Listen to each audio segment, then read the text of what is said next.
What if the ground beneath your feet was not a stage for your life, but a hungry mouth demanding every drop of your sweat? What if the air you breathe was not a right, but a heavy, damp privilege bought with the ache of your spine? Could you survive a world where the sun is your only clock and the dirt is your only legacy? Do you truly believe that the comforts of your modern existence are the result of progress, rather than a thin veil draped over a brutal, unchanging foundation of struggle?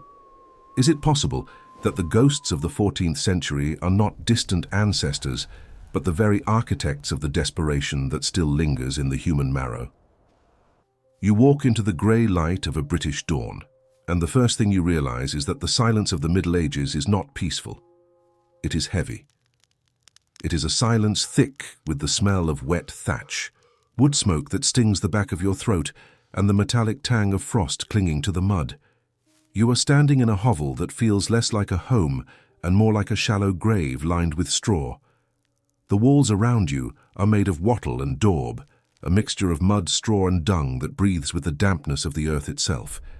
There is no glass in the small, jagged openings meant for windows, only the biting wind of the kingdom of Northumbria, or the marshy reaches of East Anglia, cutting through the gaps like a blade. Your skin is mapped by the cold, each pore shrinking against the sudden intrusion of the morning.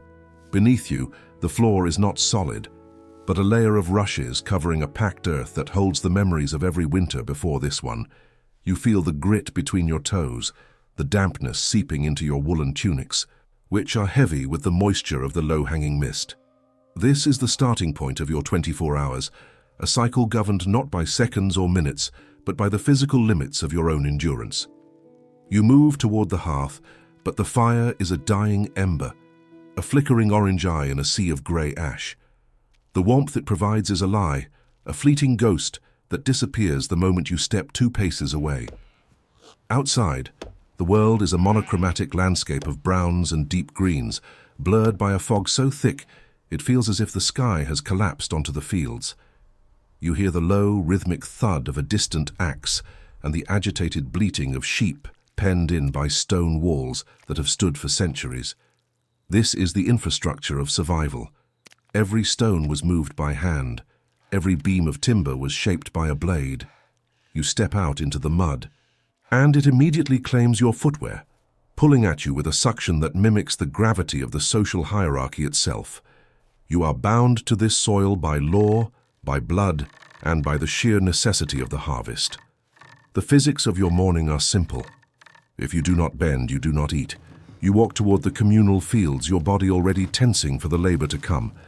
The plow is a primitive engine of wood and iron, requiring the coordinated strength of oxen and men to break the frozen crust of the English earth.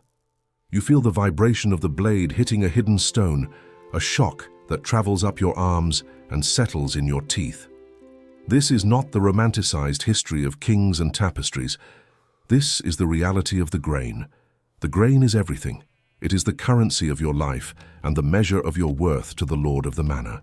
You watch the mist lift slowly, revealing the strips of land that divide your world into narrow portions of hope and exhaustion.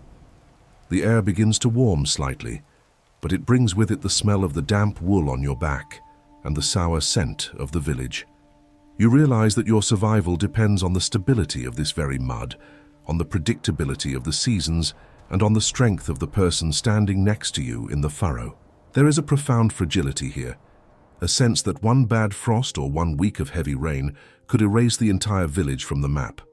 Yet there is a terrifying beauty in this struggle, a clarity that comes when the distractions of the soul are stripped away, leaving only the raw demand of the body. You are an observer in a kingdom divided by stone and status, where the height of a wall determines the length of a life. As you witness the sun finally breaking through the heavy clouds, illuminating the golden rot of the autumn fields, you begin to understand that history is not written in ink, but in the calluses on your palms.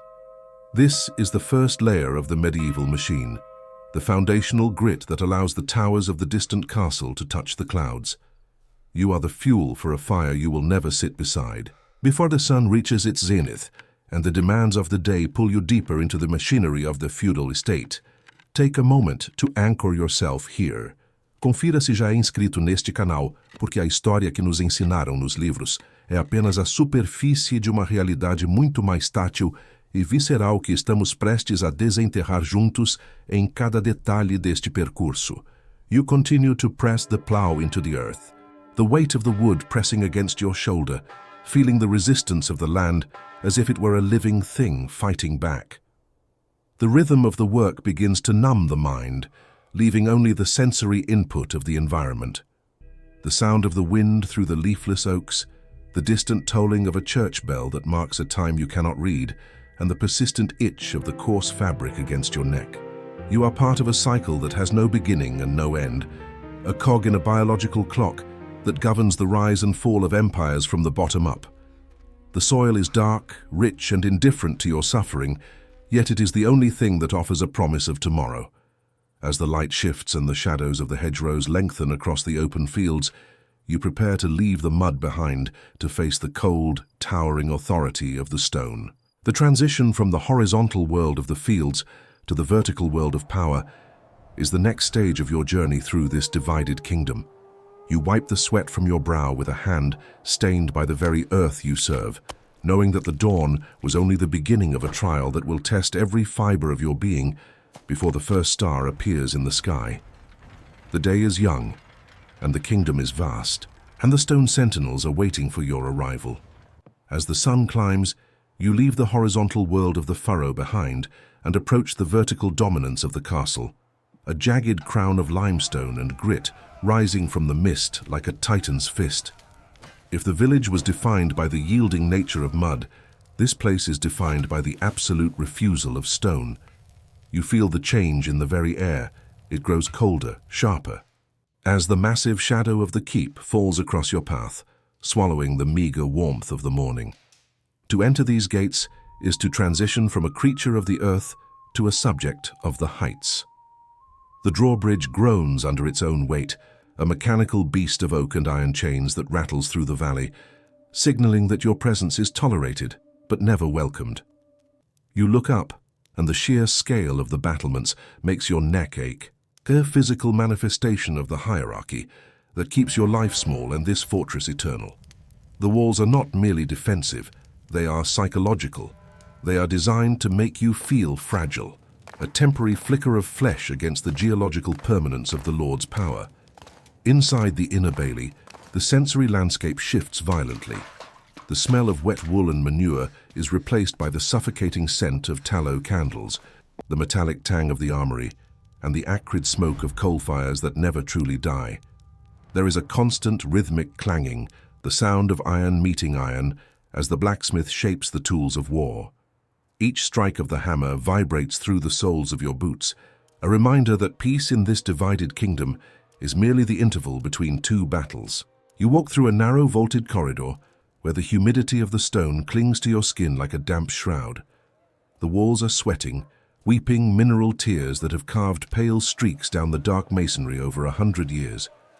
Here the light is a rare commodity, filtered through arrow slits that turn the vibrant world outside into thin, vertical slivers of grey and green.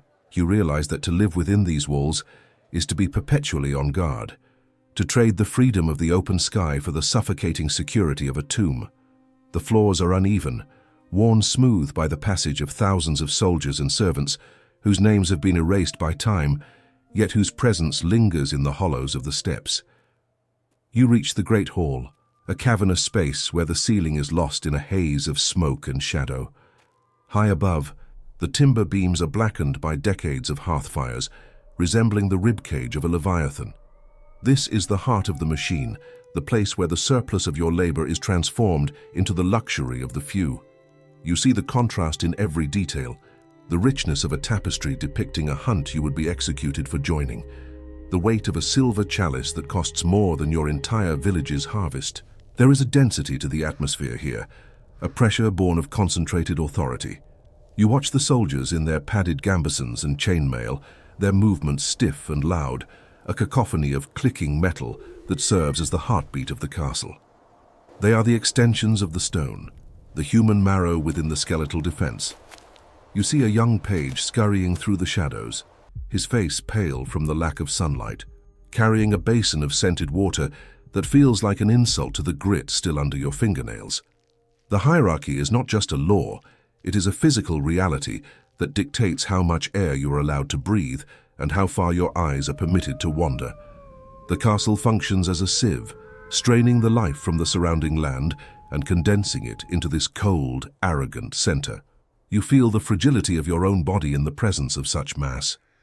One command from the shadows of the high table could end your 24-hour journey before the afternoon is cold. Yet, even here, there is a shared burden of survival. The lord in his velvet is just as susceptible to the winter's bite as the peasant in his straw, though he fights it with walls 3 meters thick. You stand near a massive fireplace, the heat scorching your front while the draft from the arrow slit freezes your back, a perfect metaphor for the medieval condition of constant, unresolved tension. The stone does not care if you are tired. It does not care if the kingdom is divided by blood or by greed. It simply exists to endure, and in its shadow you learn the true meaning of insignificance.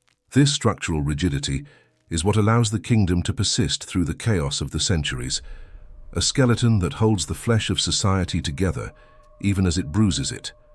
As you prepare to descend back toward the crowded, chaotic streets of the market town, you carry the coldness of the keep in your bones. It is a weight that will never truly leave you, a reminder that you are always being watched by the unblinking eyes of the towers. Before you step back into the light of the dying afternoon, realize that the history of this land is not the history of people, but the history of the walls they built to keep each other out. Se você sentiu o peso do silêncio frio dessas pedras e a sombra do poder sobre a sua própria alma, deixe agora um comentário dizendo: esta pedra também sangra, porque essa frase carrega a dor oculta de todos os que construíram impérios que nunca puderam habitar, transformando sua própria exaustão no alicerce de mundo que os ignorou. The iron gate rattles again, the sound echoing through the courtyard like a final judgment, and you move toward the exit, feeling the transition from the silent authority of the stone to the noisy desperation of the marketplace. The air outside feels thin and dangerously free after the claustrophobia of the fortifications. You look back one last time at the keep, seeing it not as a protector, but as a predator made of rock, waiting for the next generation of laborers to feed its eternal appetite for stability. The shadows are getting longer now, stretching across the valley like dark fingers, and the next chapter of your survival will be found in the dense, teeming heat of the town, where the risk of the crowd replaces the cold of the castle. You walk down the sloping path, the mud returning to claim your stride, while the stone sentinels remain behind, indifferent, immovable, and hauntingly silent in the fading light.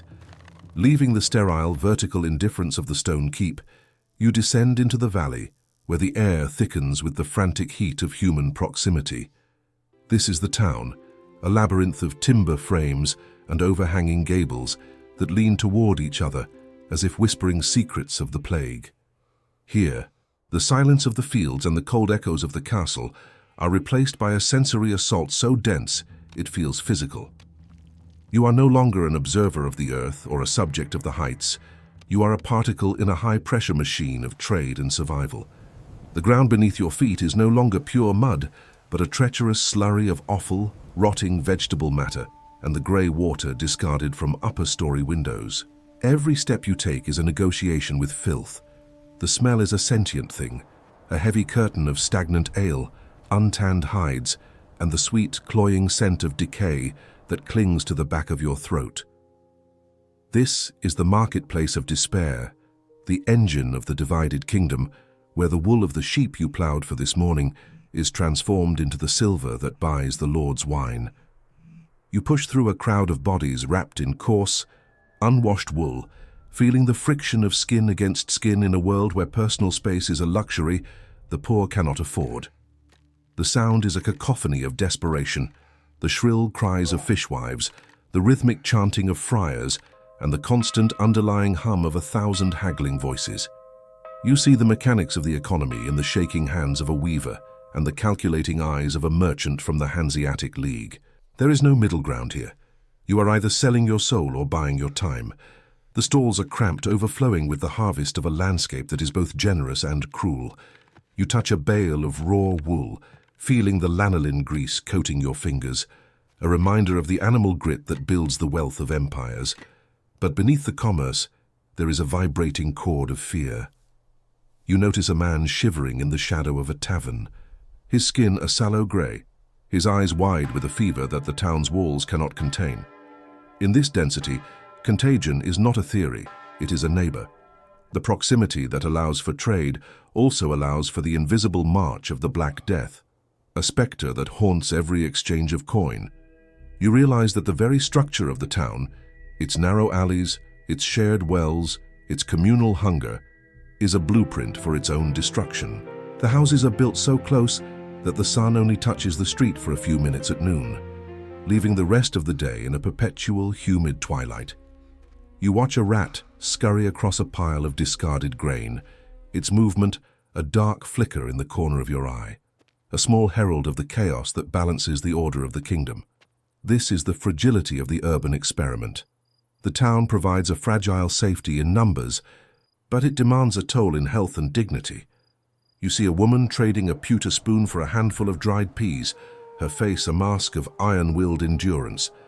The contrast between the abundance of the merchant's house and the starvation in the gutters is a razor edge that defines every hour of your existence.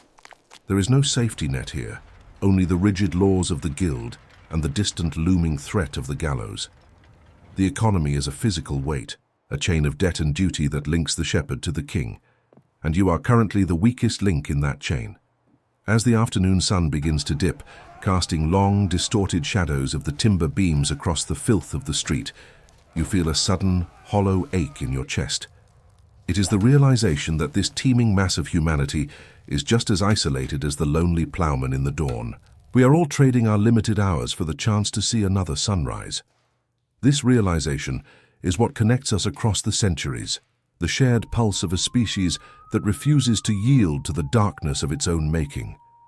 If you can feel the heat of the crowd and the sharp metallic tang of the risk that permeates this air, leave a like on this video now, as this simple gesture is the modern echo of our shared recognition that even in the deepest despair there is a story worth preserving.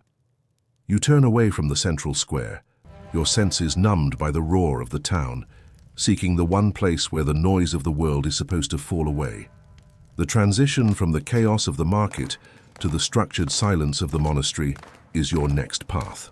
You leave behind the smell of the tanneries and the cries of the sick, moving toward the edge of the town where the bells are calling for vespers. The air begins to clear, the humidity of the bodies replaced by the scent of old parchment and cold incense. You are moving from the physical struggle of the body to the intellectual and spiritual weight of the soul. The town remains behind you, a pulsing, dangerous organism of trade and infection, while the monastery waits ahead like a stone fortress of the mind. Your 24 hours are waning, the light is turning to a bruised purple over the English hills, and the final layers of this divided kingdom are about to be revealed. You walk faster now, the grit of the marketplace still in your hair, heading toward the cloisters, where the silence is as heavy as the stone, and where the history of this day will finally be written down in the fading light of a tallow candle. The journey through the sensory overload of the town has left you exhausted, but the weight of the soul is a different kind of burden, one that requires a different kind of strength to carry through the coming night. You leave the chaotic roar of the marketplace behind, crossing a threshold of silence that feels as heavy as the stone walls surrounding you. You are entering the monastery, the intellectual powerhouse of medieval Britain, where the wild energy of the world is distilled into order, prayer, and ink. The air here is different. It loses the stench of the streets and takes on the scent of cold wax, damp earth, and the dry, vanilla-like aroma of aging vellum. As you walk through the cloisters, the rhythmic click of your boots on the flagstones echoes against the vaulted ceilings, a solitary sound that emphasizes the profound isolation of this place. The monastery is not just a house of God. It is a repository of power, a structural fortress where knowledge is guarded with the same ferocity as a king guards his gold. You feel the transition from the physical desperation of the morning to a cerebral, spiritual weight that presses down on your shoulders. The wind howls outside the thick masonry, a reminder of the untamed elements you fought in the fields. But here, the storm is muted, reduced to a distant whisper. You enter the scriptorium, a space of intense, quiet industry, where the light of the setting sun struggles to penetrate the narrow, leaded windows. Here, monks sit in rows, their bodies hunched over slanted desks, their fingers stained with the black and red gall of the scribes. You watch the slow, agonizing precision of a quill moving across animal skin, realizing that every letter is a victory over the chaos of illiteracy. This is the infrastructure of the soul, the place where the laws of the kingdom and the promises of the afterlife are codified and controlled. You see the contrast between the rough, calloused hands of the peasant and the delicate, ink-stained fingers of the scholar. Yet both are slaves to a system that demands total devotion. The scriptorium is a cold room. Heat is a luxury that threatens the precious manuscripts, so the air is sharp, making your breath bloom in small white clouds. You realize that the preservation of knowledge is a tool of exclusion. In a world where the spoken word vanishes like smoke, the written word is an eternal anchor, and those who hold the pen hold the keys to reality itself. The silence is not an absence of sound, but a presence of discipline, a manufactured stillness designed to separate the sacred from the profane. You see a monk illuminating a page with real gold leaf, the metal catching the dying light and flickering like a trapped star. This beauty is built on the surplus of the very grain you plowed at dawn. The monastery is a parasite of grace, breathing only because the village provides the lungs. There is a terrifying permanence here, a sense that while your 24 hours are nearly spent, these books will outlast your bloodline for 1,000 years.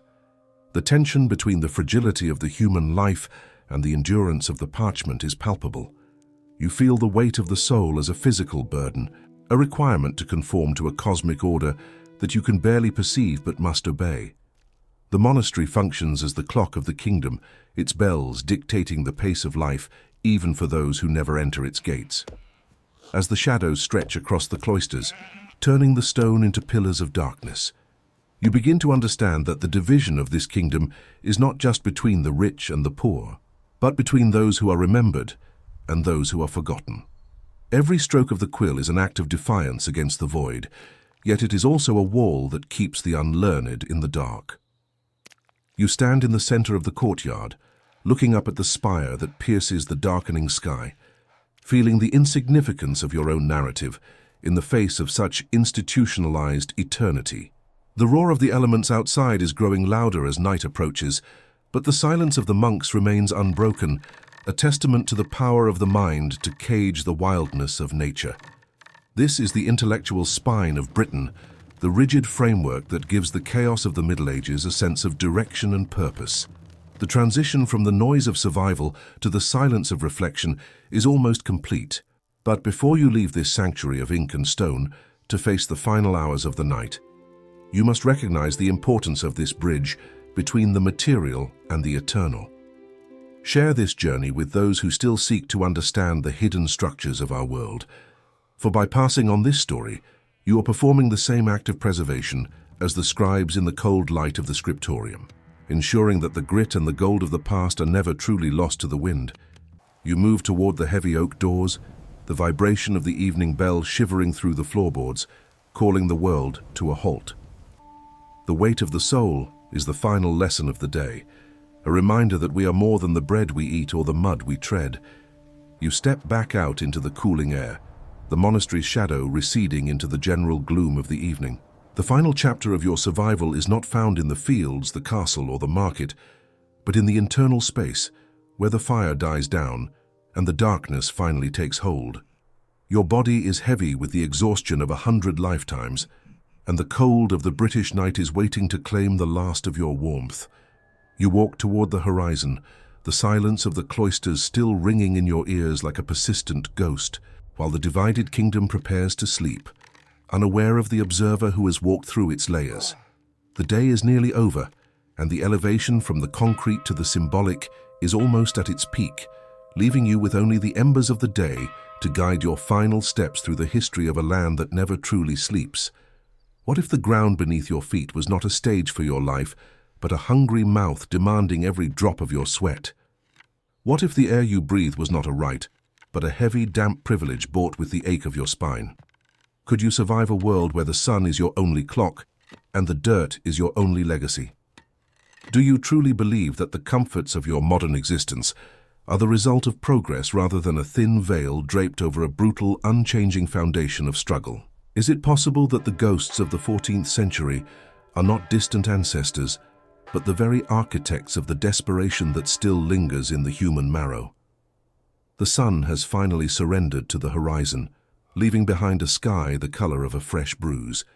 You are standing once again at the edge of the world you have traversed, watching the transition from the structured cruelty of the day to the lawless void of the night.